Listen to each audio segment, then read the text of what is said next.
Bienvenida a Salud es Vida. En esta oportunidad vamos a hablar con el doctor Pedro Hidalgo Useche, quien es médico cardiólogo intervencionista formado en el Instituto de Cardiología del Estado de Sao Paulo, Brasil. Además es director del laboratorio de hemodinamia de la Clínica Amado de Maracaibo, Venezuela, expresidente de la Sociedad Venezolana de Cardiología Intervencionista, SOVESI, y actualmente es secretario general de la Sociedad Latinoamericana de Cardiología Intervencionista, SOLACI. Vamos a hablar de un tema muy particular, un tema que es muy común en las mujeres, como son los miomas. Esto es una condición bastante común que se da a partir de los 30 años en todas las mujeres. Sin embargo, los procedimientos son varios. Hoy vamos a hablar de un procedimiento mínimamente invasivo, como lo es la embolización de miomas uterinos. Existen otros, pero hoy el doctor Pedro Hidalgo nos va a decir cuáles son esas bondades, esas ventajas a la hora de utilizar o decidir por este tipo de procedimiento para lograr el bienestar así en las mujeres. Así que quédense allí porque ya comenzamos con el doctor Pedro Hidalgo Useche. Salud es vida.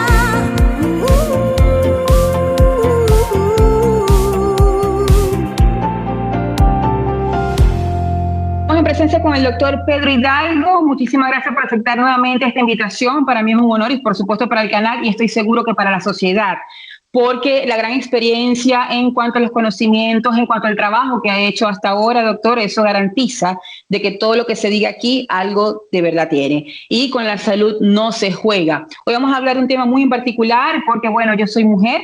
Sabemos que los miomas nos acompaña. Hay un gran número de mujeres, más o menos el 40% aquí en Europa es bastante alto, sin embargo, a partir de los 30 años la aparición de esos miomas y como lo dijimos antes de comenzar, hay que cuidarnos, hay que cuidar esa cavidad que es tan ideal, ¿no?, para toda mujer y para la humanidad, porque es la creación de otro ser vivo. Pero vamos a hablar de ese procedimiento porque hay muchos tabúes, hay muchas premisas, hay mucho miedo, hay mucha desinformación acerca de qué procedimiento ejercer a la hora de querer tratar este tipo de condición para las mujeres. Y en este caso vamos a hablar con usted acerca de la embolización. Para comenzar, doctor, sería importante que dé una breve explicación a qué se refiere la embolización, este procedimiento per se, ¿en qué consiste? Muy buenas, muy agradecido, María Ángel, por esta nueva invitación. Estoy muy contento de hablar acerca de una técnica muy novedosa, la embolización. ¿Qué es lo que hace la embolización? El nombre lo dice. Es una técnica no quirúrgica mediante la cual, a través de un tubo diminuto flexible llamado catéter, somos capaces de liberar micropartículas que tienen por objetivo interrumpir el flujo sanguíneo a determinado lugar. Puede ser un órgano entero, puede ser solamente una porción de un órgano, puede ser una malformación vascular, arterial o venosa, puede ser un tumor, puede ser un tumor benigno o maligno, puede ser cualquier patología que nosotros querramos tratar que sea susceptible de que al interrumpir el flujo sanguíneo, esa malformación o tumoración involucione o inclusive desaparezca. De eso se trata la embolización. En este caso vamos a hablar sobre la embolización de miomas uterinos. Sabemos, doctor, ya muchas personas, muchas mujeres, el nombre es muy común, pero hay distintos tipos de miomas. Le pregunto, ¿este tipo de procedimiento puede aplicarse a todos los tipos de miomas o hay alguna contraindicación? Como en casi todo en la vida, María Ángel, ciertas condiciones aplican. Pero yo todavía, habiendo algunas contraindicaciones que luego comentaré en más detalle, me siento muy contento porque es que la fibromatosis uterina es el tumor más frecuente en la mujer, el tumor benigno más frecuente en la mujer. Estoy hablando que en la edad reproductiva, entre 20 a 40% de las mujeres sufren miomatosis, O sea, 2 a 4 de cada 10 mujeres. Y eso es importante. A pesar de que la mayoría son asintomáticas, o sea, que tienen el mioma o los miomas, porque pueden ser múltiples, y no sentir absolutamente nada. Pero una de cada 4 mujeres sí presenta síntomas y signos que la afectan, como menstruaciones prolongadas o muy abundantes, lo que llamamos la metrorragia, o también dolor a nivel de la pelvis, o sensación de peso, o relaciones sexuales dolorosas. Todas esas son quejas frecuentes en las mujeres. Yo quisiera ponerte en contexto, porque a veces uno dice, bueno, el tumor más frecuente en la mujer, pero ¿de cuánto estamos hablando? Me voy a ubicar en una ciudad del mundo. ¿Me lo permites? Por supuesto. Vámonos juntos para Santa Fe de Bogotá, la capital del país vecino, Colombia. Allí viven aproximadamente 7,5 millones de personas, de las cuales la mitad son mujeres, o sea, 3,750,000. Pero en edad reproductiva hay más o menos 600,000 y con miomas más o menos 120,000. Pero además de eso, los miomas sintomáticos entonces llegarían más o menos a unos 40,000. Serían 40,000 mujeres solamente en Bogotá en este momento con fibromatosis sintomática. El estadio más grande de fútbol que tiene Bogotá se llama el estadio El Campín. Bueno, no es suficiente el estadio para albergar a todas las mujeres miomatosas que en este momento existen sintomáticas solamente en la ciudad de Bogotá. Entonces es un problema tremendamente frecuente. Es difícil que alguien en su familia no haya tenido una mujer que haya sufrido de fibromas o miomas.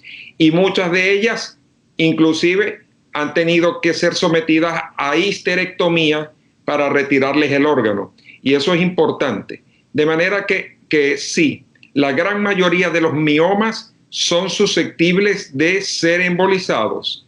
Ni siquiera tienen que ser únicos, pueden ser múltiples y localizados tanto a nivel de la capa subserosa, intramural o submucosa.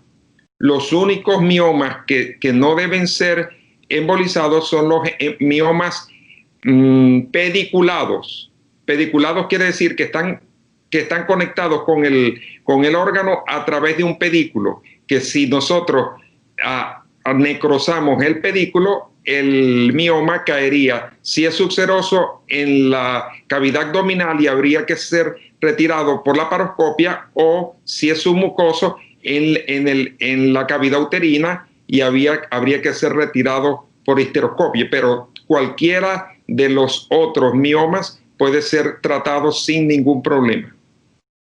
Incluyendo, doctor, los miomas con tamaño, con misura bastante grande, porque hay miomas que son inclusive históricos, ¿no? Por la cantidad, por el peso, la grandeza del mioma. Aún así, está tomado en cuenta en criterio la embolización. Qué buena pregunta. No hay ningún tipo de contraindicación relacionada al tamaño del mioma. Yo he embolizado mujeres en las cuales he tenido la gran duda de que ellas estén embarazadas o no, porque el abdomen, la pelvis, el tamaño del mioma, yo pienso que están embarazadas. Menos mal que el ginecólogo me dice, no, es que no es un embarazo, es un mioma gigante.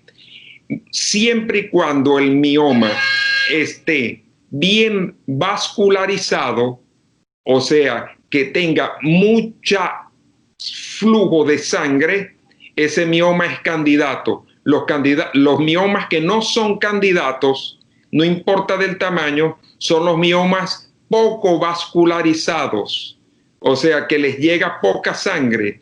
Y es que nosotros precisamente queremos eliminar el flujo de sangre. Si ya el mioma por sí mismo es poco vascularizado, va a responder mal a la técnica.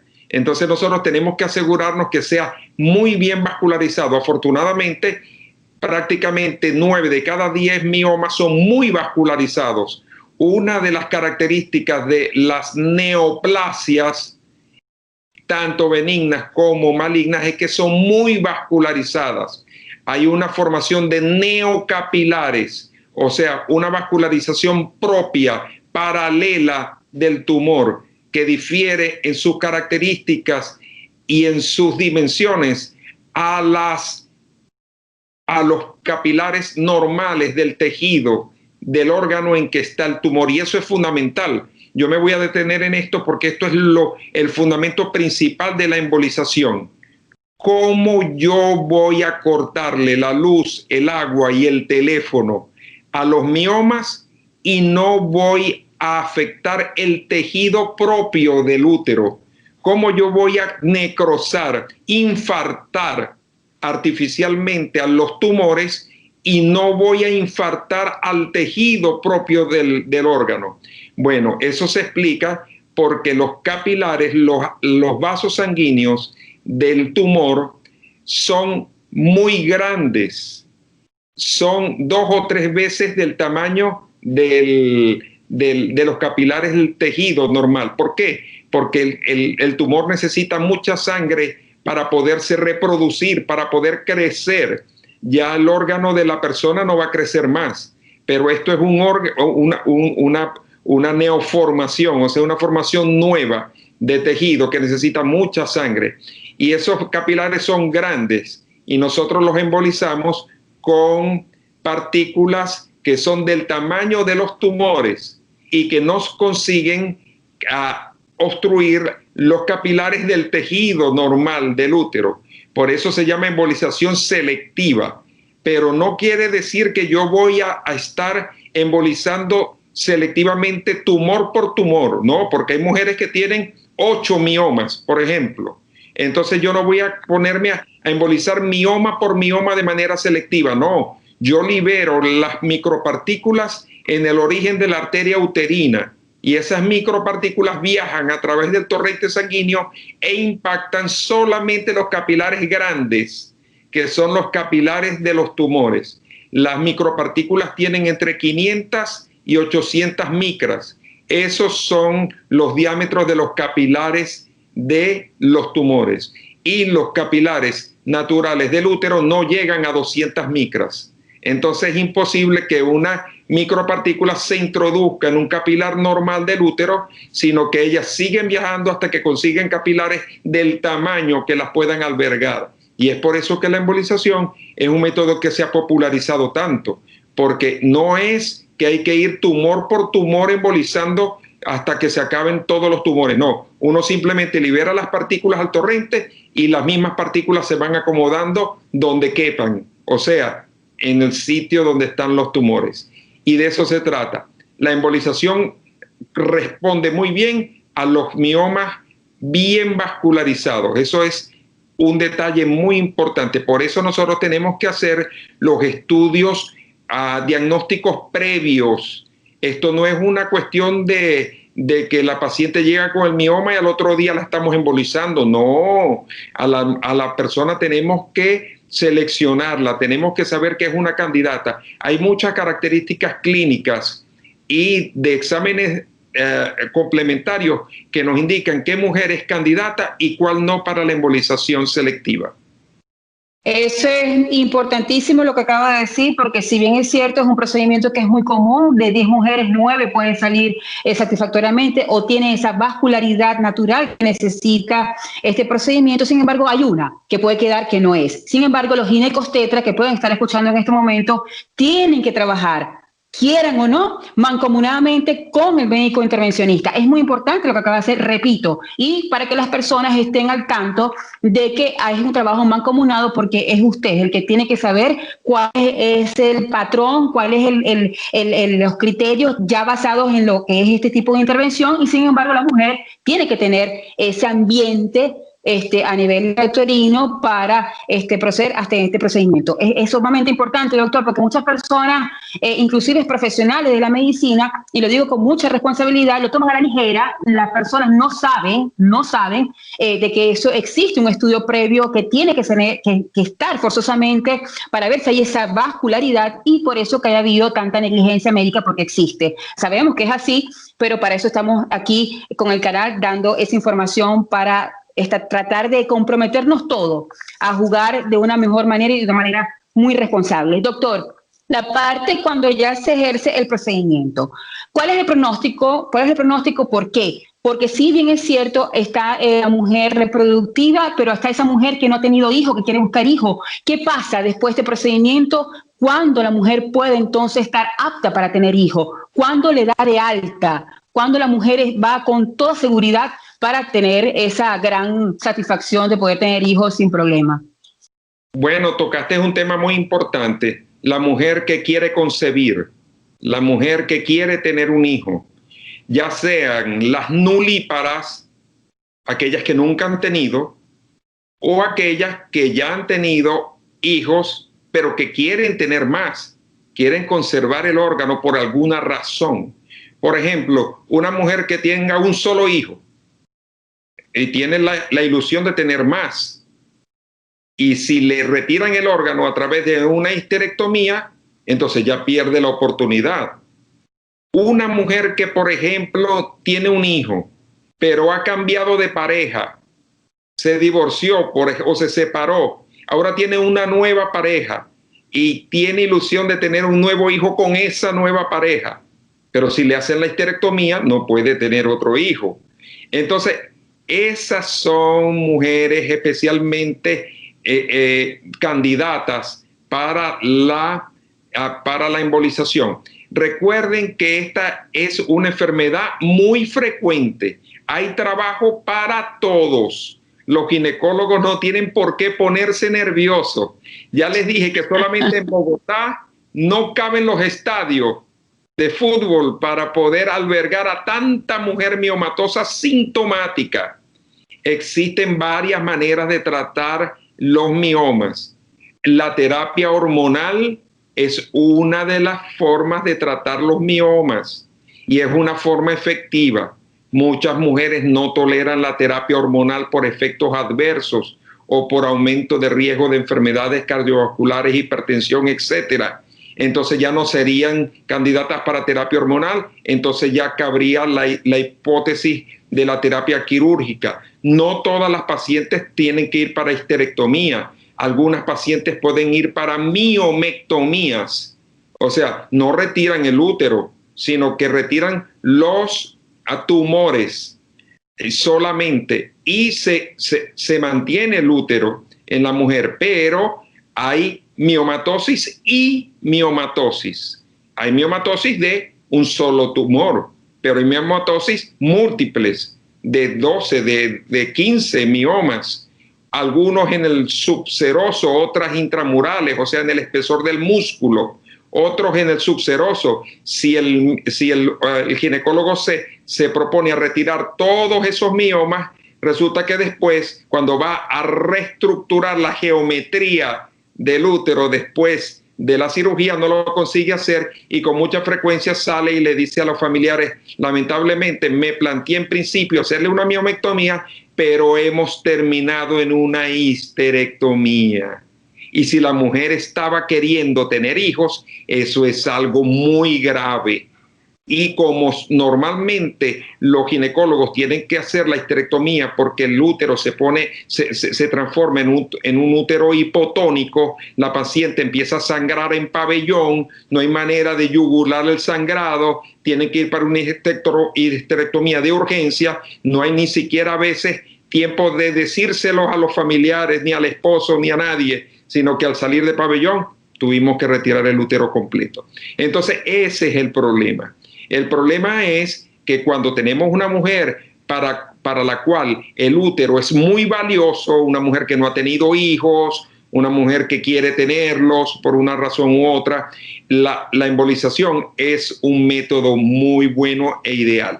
Otro perfil de mujeres que necesitan ser embolizadas son las mujeres que tienen cargos o trabajan de manera activa y no se pueden dar el lujo de perder por lo menos un mes después de la histerectomía, que es el reposo quirúrgico que normalmente establece el protocolo. El procedimiento de la embolización uterina se hizo famoso a raíz de una ilustre paciente que estaba tremendamente ocupada por su alto rango y su alto cargo en la administración del presidente Bush hace algunos años en Estados Unidos, y que comenzó a tener sangrados genitales, a tener dolor y a tener incapacidad para hacer sus trabajos, y consultó al grupo de ginecólogos que trabaja en el Hospital Naval de Washington, donde se atienden a las personas de alto rango de la administración de los Estados Unidos, y esa persona fue nada más y nada menos que Condoleezza Rice, secretaria de Estado de los Estados Unidos de América. La señora Condoleezza asistió al grupo de ginecólogos del Hospital de Washington, en donde le ofrecieron el abanico de posibilidades e inclusive le propusieron la embolización de miomas. Ante esa noticia ella dijo, pero si yo nunca me había enterado de eso, y yo he consultado antes de que yo fuera secretaria de Estado a varios ginecólogos y nunca me hablaron de la embolización. Yo quiero que me hagan la embolización y que me la hagan en vivo y directo por la cadena NBC, para que todas las mujeres de Estados Unidos se enteren de que esto es posible y es factible. Y así fue. Y se sucedió un impacto mediático tremendo llamado efecto Condoleezza. Ese efecto Condoleezza fue un terremoto, porque todas las mujeres que habían sido histerectomizadas en los años anteriores al efecto Condoleezza fueron y demandaron a los ginecólogos que no le habían ofrecido la embolización dentro del abanico de posibilidades. Un médico no puede esconder una opción terapéutica solo por el hecho de que él no la realiza, de que él no está entrenado para hacerla. Todas las enfermedades tienen un abanico de posibilidades, y el médico tiene que, por responsabilidad, hacerlas saber a todas las mujeres o a hombres, dependiendo de cuál sea la enfermedad en cuestión. Así que fíjate, el perfil de la mujer que debe ser embolizada son mujeres activas profesionalmente, que no tienen tiempo para perder. Tú, después de una embolización de miomas uterinos, puedes reintegrarte al trabajo 72 horas después. O sea que si lo haces un viernes, ya el lunes estás de nuevo trabajando. Y eso fue lo que Condoleezza tomó como bandera, y se embolizó, y a los días estaba en el Medio Oriente resolviendo un problema de paz entre los palestinos y los israelitas. Eso era lo que ella quería, y lo que las mujeres activas de hoy en día, en el año 2020, necesitan. ¿Necesitan qué? Necesitan propuestas, necesitan variedad de posibilidades, y cada quien se acomoda a lo que necesita. Hay mujeres que ya han tenido hijos, que ya han tenido, por ejemplo, 2 o 3 hijos, pero si les dicen, mira, te vamos a retirar el útero, dicen, ¿no habrá otra posibilidad de resolver esto?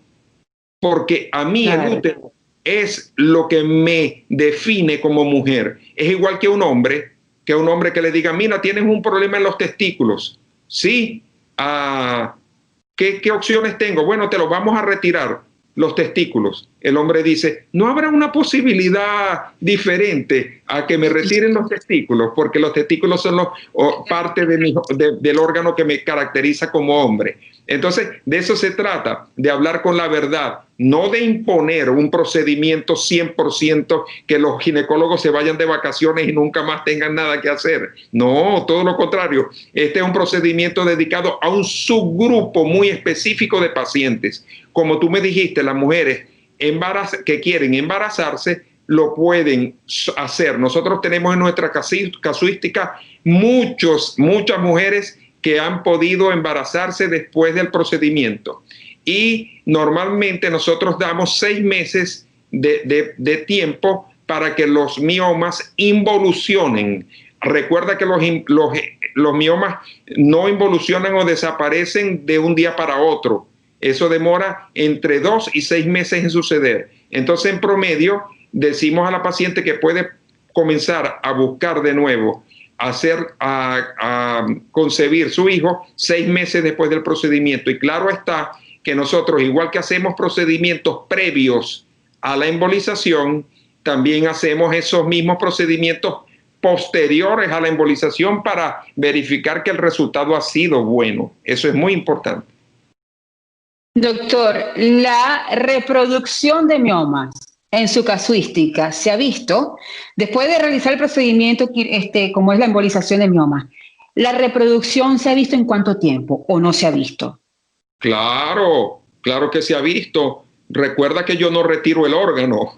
El órgano está allí. Y además de eso, la mujer sigue siendo una mujer joven. Y la mujer joven tiene las hormonas y todo tiene que ver con el flujo hormonal. Recuerda que estamos hablando de mujeres en edad reproductiva. La mujer que tiene un mioma y que llega a la menopausia, normalmente después los miomas desaparecen, porque los miomas desaparecen espontáneamente o involucionan espontáneamente porque el flujo hormonal ha desaparecido. Entonces, claro, eso puede suceder. No es frecuente, no es un problema frecuente. En nuestra estadística solamente hemos tenido que reembolizar a una paciente y tenemos más de 200 pacientes embolizadas. A una solamente que retornó y fue precisamente la primera paciente que embolizamos. Nosotros comenzamos nuestra experiencia con embolización de miomas uterinos en el año 2007, en enero del 2007, el 8 de enero del 2007. Dentro de menos de un mes cumpliremos 14 años de la primera embolización. Yo había ido a hacer mi entrenamiento en Montevideo, Uruguay, junto con el doctor Ariel Durán y el grupo del Hospital de Clínicas de Montevideo, en diciembre del 2006, un año antes. Pero luego, todo ese año tratando de convencer a los ginecólogos de que ayudaran con algún paciente para iniciar la experiencia, y no lo conseguí hasta que un mes en diciembre del 2006, mi hermana mayor, France Hidalgo, me llamó y me dijo: Pedro, tengo este problema. Ella era la gerente regional de la aduana del puerto de mi ciudad. Yo vivo en Maracaibo, el puerto petrolero más grande de la América toda. Y mi hermana era en ese momento la gerente regional del puerto de Maracaibo.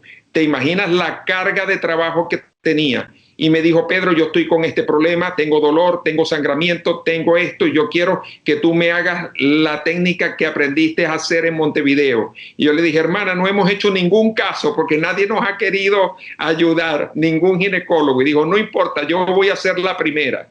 Y ella tenía 7 miomas, 2 submucosos, 4 intramurales y 1 subseroso. Y se hizo la embolización ese 8 de enero del 2007. El grupo del Hospital de Clínicas de Montevideo vino a Maracaibo para auxiliarme en ese primer caso, y mi hermana se trató adecuadamente. 4 años después tuvo una recidiva de miomas y la volvimos a embolizar positivamente sin ningún problema hasta la fecha de hoy. De manera que sí es posible.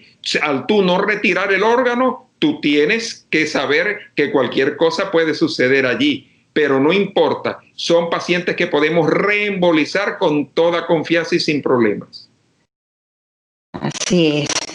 Doctor, cuando introducen el catéter, eso sería a través de las arterias uterinas. Le pregunto, ¿tendrá que ver alguna relación entre algún problema arterial de base para que existan estos tipos de alteraciones? Le pregunto, doctor. En lo absoluto, afortunadamente no hay ningún problema. El tubo diminuto se coloca a través de la arteria de la ingle, la arteria femoral. Nosotros los cardiólogos y los radiólogos intervencionistas somos especialistas en canular las arterias femorales, y al subir a través de la arteria femoral inmediatamente encontramos la arteria ilíaca interna o hipogástrica. Esa arteria ilíaca interna irriga los órganos de la pelvis. Uno de esos vasos sanguíneos, rama de la hipogástrica, es la arteria uterina. La arteria uterina es muy fina, muy fina, pero cuando está nutriendo un útero miomatoso, como les dije, se hace muy grande, muy calibrosa, de manera que cateterizarla es muy sencillo. Y simplemente es cateterizar la arteria, que en la origen de la arteria ya nosotros podemos pasar un microcatéter y a través del microcatéter poder alcanzar los vasos más finos y poder embolizar con toda tranquilidad. Hay publicaciones donde hay relación, publican e informan que la aparición de los miomas, entre otras causas, está la hipertensión. ¿Por qué relaciona la hipertensión con la aparición de miomas? Bueno, la hipertensión hace parte de muchos síndromes que existen en la mujer adulta, ¿verdad? El síndrome X, que es un síndrome típico de la mujer que también cursa con hipertensión, la poliquistosis ovárica, ¿verdad? Los problemas de ovario son muy frecuentes también relacionados a la hipertensión, pero una relación directa, causa-efecto de la hipertensión con la aparición de los fibromas o miomas no existe. Es simplemente una coincidencia de que las mujeres en etapa adulta también se hacen hipertensas al mismo tiempo de que hacen fibromas, pero no hay una causa-efecto ni una etiopatología que las asocie a ambas. La preeclampsia, doctor, la preeclampsia, hay estudios que se puede predecir si esa placenta pudiera tener un peligro de preeclampsia o no, doctor. Todavía existe en la Universidad de Harvard, en la Facultad de Medicina, una placa sin tallar, y esa placa es para quien descubra la etiopatología de la preeclampsia. La preeclampsia es todo un enigma. Todavía no existe la persona que pueda decir cuál es el gatillo que dispara la preeclampsia. Se habla de ciertas toxinas que libera la placenta, algunas hablan acerca del envejecimiento placentario como la causa primaria de que aparezca la preeclampsia, y existen otras más. Yo quisiera poder responder esa pregunta hoy para salir corriendo en el primer vuelo a Boston y poder colocar mi nombre en la Universidad de Harvard. Es todo un enigma, sí. Pero en lo que se refiere a embolización de miomas uterinos, sí tenemos al precursor, sí tenemos el nombre de la primera persona que se atrevió a hacer una embolización de el útero sin provocar necrosis, muerte del tejido. Ese médico francés se llamó Jacques Rabbina. Jacques Rabbina fue el primer hombre que publicó el hecho de que embolizando las arterias uterinas con partículas de determinado tamaño podíamos involucionar los miomas sin correr el riesgo de dañar el órgano, el útero. Sería una catástrofe que tú o yo, queriendo embolizar los miomas, acabemos destruyendo el propio órgano. Eso sería gravísimo. Entonces nadie se atrevía a hacerlo, pero Jacques Ravina lo logró hacer especialmente en pacientes que tenían sangrado, una hipotonía uterina con sangrado masivo, y él, en vez de hacer la histerectomía, hacía la embolización, obstruía los vasos grandes que estaban sangrando, y la paciente se recuperaba y no perdía el útero. Y allí fue donde nació la chispa de que se podía hacer a nivel de los miomas, y después del primer trabajo en 1995 del doctor Ravina, hubo una explosión de trabajo, y en este momento, si tú entras en el internet de industria médica y de artículos médicos, te darás cuenta de que hay no menos de 50.000 artículos publicados en este concepto de la embolización de miomas uterinos. Son muchos, y en todas partes. Y cada vez habrá más descubrimiento y más ventajas, ¿no?, acerca de este tipo de procedimiento. Doctor, ¿el procedimiento per se cuánto dura? ¿Cuánto es la duración de este procedimiento? ¿Es corto? ¿Es largo? Porque las personas, ya cuando decir procedimiento quirúrgico, a pesar de que es mínimamente invasivo, tiene que haber anestesia, la anestesia provoca susto, en fin. ¿Cuánto sería la duración de este procedimiento? Este procedimiento, recuerden, no necesita herida quirúrgica, tampoco necesita anestesia general, tampoco es un procedimiento prolongado, porque en media dura 1 hora, 1 hora y media, y la paciente al otro día puede irse para su casa. Solamente la noche del procedimiento es bueno que la paciente esté en el hospital, porque puede sentir dolor abdominal. Recuerden que nosotros estamos infartando no el útero, sino los tumores, pero igual, tejido que muere es tejido que duele, y nosotros necesitamos que duela. En este procedimiento, not pain, not gain.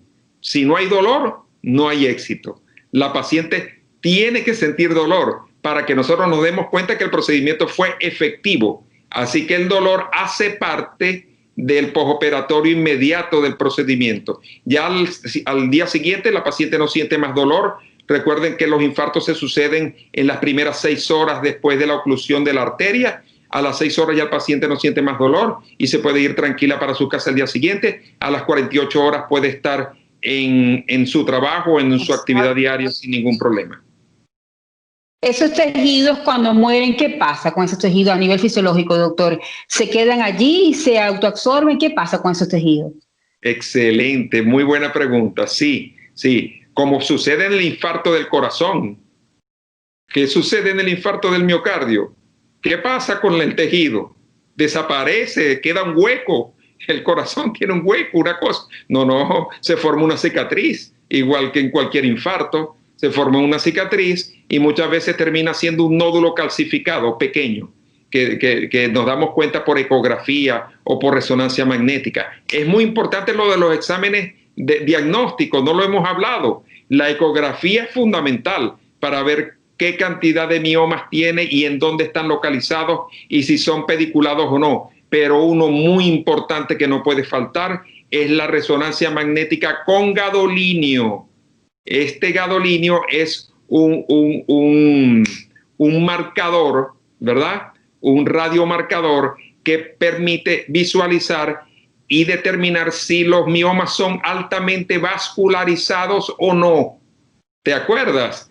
Que si son altamente vascularizados son candidatos, y si son muy mal vascularizados no son candidatos, porque no vamos a obtener una disminución y una involución adecuada del tejido. Entonces, los problemas que producen los miomas son muy frecuentemente debidos a compresión extrínseca.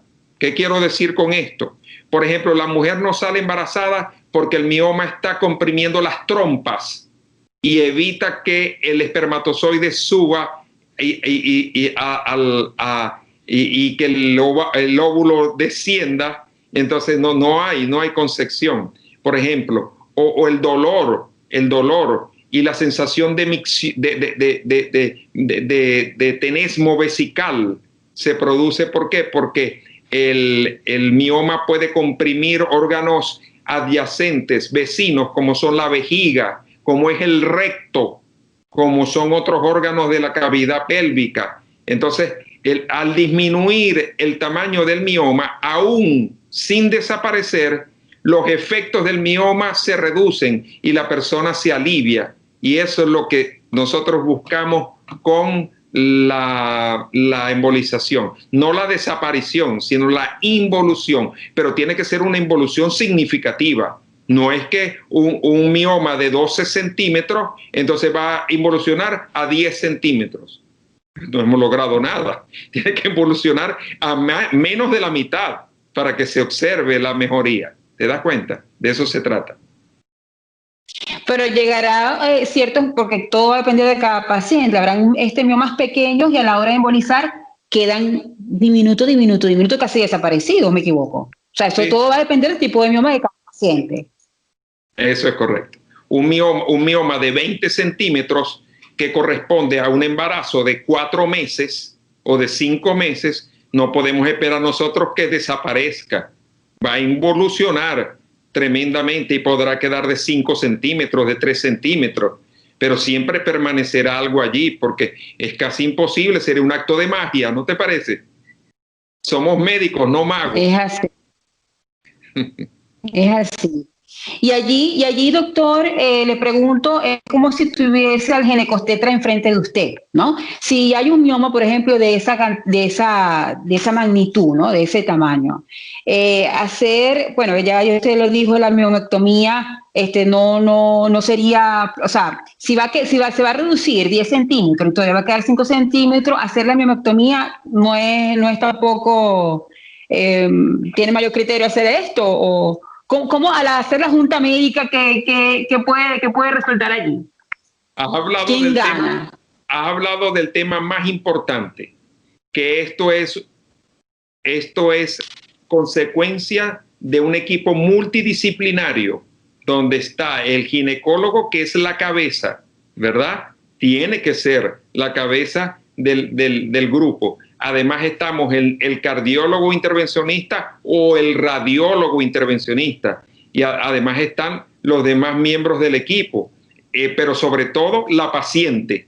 Yo lo haría en un triángulo, ¿verdad? 3 vértices, que son el ginecólogo, el radiólogo intervencionista y la paciente. Y entre los 3 nos tenemos que poner de acuerdo de qué es lo mejor. En realidad yo nunca haría un procedimiento sin el visto bueno del ginecólogo, porque no creo que vaya yo a imponer mi voluntad, pero mis razones son siempre válidas, porque si el ginecólogo y la paciente dicen que pueden, pero si yo digo que no puedo, no se puede hacer, porque quien maneja los catéteres, las microesferas, por cierto que no te he hablado de las microesferas son de polietileno. Es algo así como una sustancia que se usa para la elaboración del plástico, ¿verdad? Son micropartículas perfectamente esféricas que se hacen y se miden una a una para que se sepa que tienen el diámetro exacto y se colocan en una suspensión. Y en esa suspensión nosotros la inyectamos a través del catéter. Es muy sencillo hacerlo. Antes usábamos un material que era polietilenglicol también, pero que no eran partículas redondas, esféricas, sino que eran partículas cortadas al azar. Y eso no producía no impactaban y no sellaban perfectamente la arteria y había recanalización tardía de la arteria y eso hacía que los miomas se pudieran reproducir, como tú me preguntaste hace rato. Así que desde hace algunos años para acá solamente usamos partículas esféricas, gelatinosas, esféricas, muy buenas. Entonces, el que tendría la última palabra siempre va a ser el intervencionista, porque si no hay vascularidad no se puede hacer así, ellos dos, la paciente y el ginecólogo, quieran hacerlo. Cuando no hay ambiente no se puede hacer así de sencillo, ¿no? Y qué bueno que haya que nombre esto, porque esa junta médica donde incluye al paciente, que me parece excelente y que no todos lo hacen, siempre se van en la parte médica aparte, pero para esto está el canal, para que las personas conozcan al menos una idea de lo que se refiere en este caso a la embolización de miomas y no lleguen totalmente perdidos, sino que los puedan involucrar, puedan ser parte de esa decisión porque es su vida. Así que me parece excelente esa observación. Ojalá que, bueno, así como usted lo hagan muchos especialistas en todas las áreas, porque hay que informar, no de manera alarmista ni amarillista, porque también hay esos casos donde le hacen la cruz y, bueno, pobrecito el paciente, ¿no? Sin embargo, tenerlo dentro de su realidad en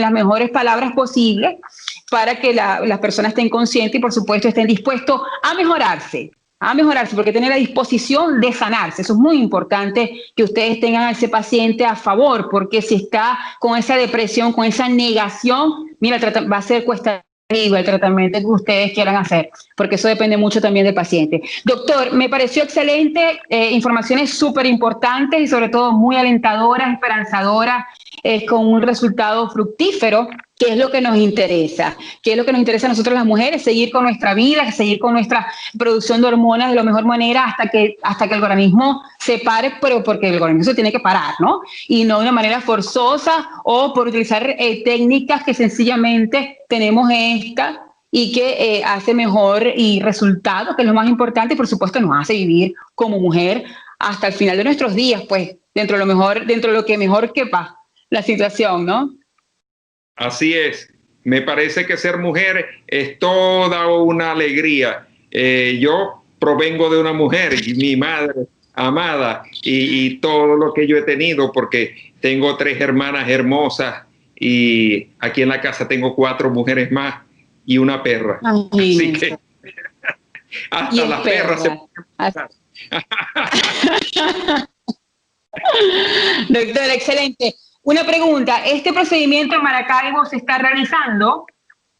Sí, claro, nosotros tenemos un mioma centro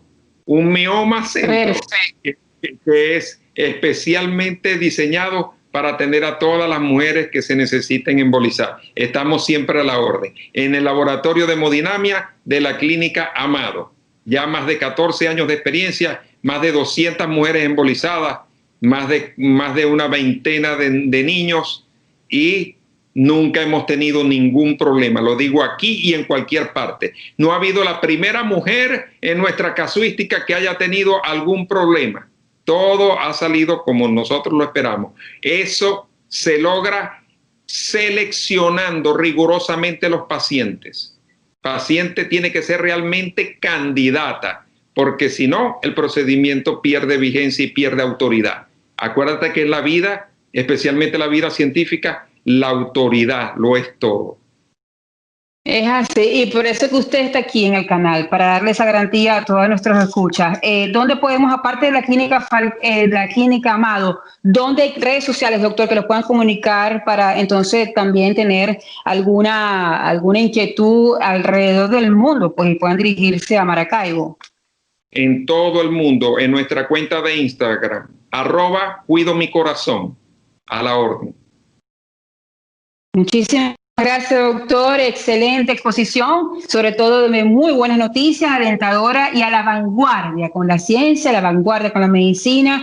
Y yo estoy completamente segura que sigue estando estudiando cuáles son esos avances e ir a Harvard a seguir destapando descubrimientos y en pro de la sociedad y en pro de nuestro corazón, bueno, que es el que nos comanda, en este caso el útero, en caso de la mujer. Muchísimas gracias, doctor. Les deseo unas felices Navidades. Próximamente estaremos juntos de nuevo hablando de otros temas y en familia, con mucha salud, mucho éxito, y siga con esa empatía, porque eso es parte de la terapia.